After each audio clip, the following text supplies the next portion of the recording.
আশ্চর্য, মানে আমি অনেক চিন্তা করি, আমার অনেক ভাবনা এটা। এই 18-16 বছর আর 20 বছরের ছেলে যেগুলো এক ওয়াক্ত নামাজ পড়ে না, আমার কাছে মনে হয় মানে তার চাইতে বড় গাদ্দার মানুষ এটা। আরে বাপরে বাপ,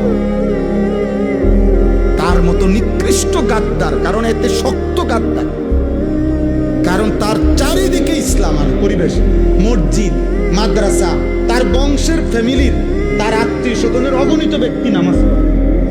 তার স্বাস্থ্য হয়তো হাফেজে কোরআন, খবর নেই। তার বাতিজা একজন আছে হয়তো হাফেজে কোরআন। তার ঘরের অনেকেই আশেপাশে নামাজ পড়ে, আজান হয়, তাগক বাড়িতে হুজুর আইয়ে যায়, তাদের এলাকায় আলেম ওলামা ঘরে। এত কিছুর ভিতরে তার মা মুসলমান, বাবা মুসলমান, কিন্তু এই জানোয়ার এত শক্ত হারামি, তার কলিজার মধ্যে এমন শক্ত পাথর, এত বড় পরিবেশ থাকতেও এক ওয়াক্ত নামাজ পড়ে না।